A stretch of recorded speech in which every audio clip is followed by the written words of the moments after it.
What on earth did Fannie Mae do today? Well, we're going to dive into it here.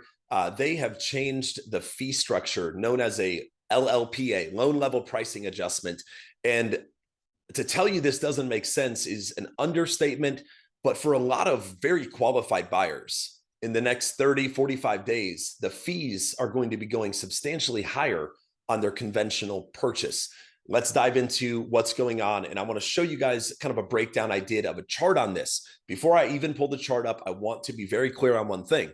There's percentages all over this. This is not interest rate difference. You see something that says 0.25%. That is not a 0.25% higher rate. That would be a 0.25% higher fees. Now, how does that work? So it's discount points. It's points being charged to the borrower. So if you're getting, say, $100,000 loan and you get charged a 0.25% higher fees, it's 0.25% of your loan amount, which would be an additional $250. On a $500,000 loan amount, it's $1,250 for a 0.25 point. So keep in mind, these are not interest rate increases. These are fee increases, which would dictate into points or ultimately higher rates, but not on a percentage scale we're seeing here. So allow me to share my screen with you. Hopefully that makes sense. If it doesn't, call me. I'll explain it to you. So we're going to see all sorts of fun colors and things on here.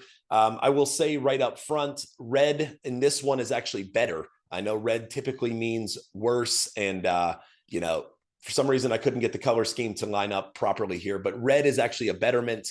Yellow is actually a worsening of fees. These are for Fannie Mae loans, and this is going to roll out for loans delivered to Fannie Mae on May 1st, which means it's going to start rolling out on origination side probably in the next 30 to 45 days because loans, take 30 days to close. They take a couple weeks to get to Fannie Mae. So these fees are going to start to get baked in across the board. So let's dive into this. The top line here, this is your down payment or your loan to value. So this would be a 40% down payment, 30 to 40% in that range. And this would be 25%, 20%, 15%, 10%, 5%, so on and so forth. We'll go there. Over here is credit scores. Interestingly enough, prior to this, Fannie Mae's top tier credit score was 740.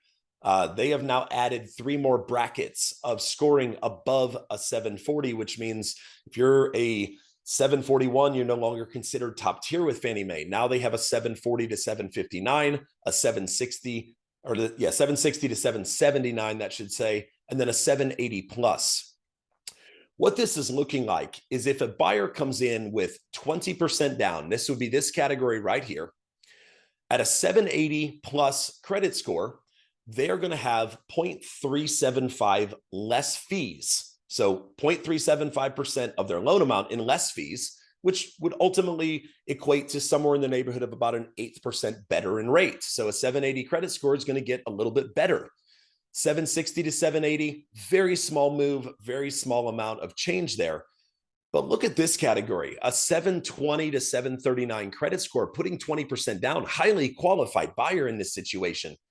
They're going to get hit with almost one whole discount point, 7/8 of a point. So think about that on a $1 million loan, that's $8,750 extra that buyer is bringing to closing. Oppositely, on a $100,000 loan, another $875 the buyer would bring to closing to get the same interest rate as what the markets would price in today with the pricing adjustments today. So you can see there's really highly qualified buyers in here. 10% down, they're getting hit with a full point if they're 720 to 739. 15% down, they're getting hit with a 1.25. You'd think with a 10% down would be higher risk, but they're actually getting hit with higher here. Interestingly enough, the lower credit score, lower down payments are actually going to have less fees. So a 620 credit score at only 3% down is going to have a full 1% lower fee, which makes no sense when you have these high credit score, high down payments getting hit with more fees. A 25% down 740 credit score is going to get hit with an extra half point. And then to couple into this, they're also going to add the bottom line down here. If your buyer has a debt to income ratio over 40%, they're going to hit them with additional fees. And you can see those brackets here.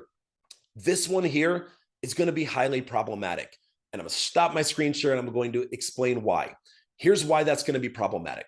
For lenders that don't know what they're doing, that aren't really good, lenders that are just putting a pre-approval letter out there, kind of, throwing mud at the wall and hoping it sticks, it's going to be a problem for them. And here's why.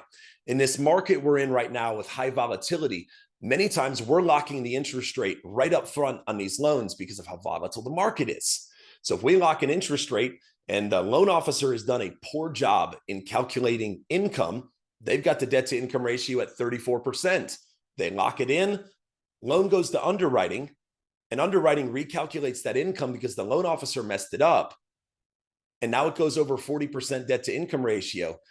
That loan officer is going to be having a very tough conversation with the buyer, explaining that their mess up on an income calculation just cost the buyer 3/8 of a point in cost additional at closing on their loan.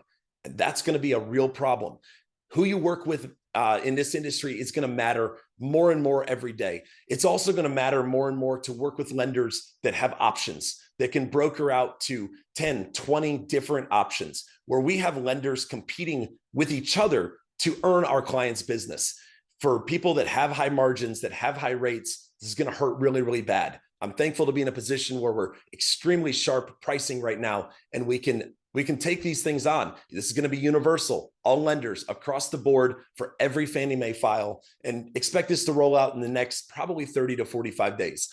Hopefully this makes sense. If it doesn't, I'm sorry. I tried my best. Some of these things get so technical. I try to put them in layman's terms, but hit me up if you got questions. My direct cell phone is 386-466-5557. You can reach me pretty much anytime unless it's about after 7, 8 p.m. because I do have 4 kids.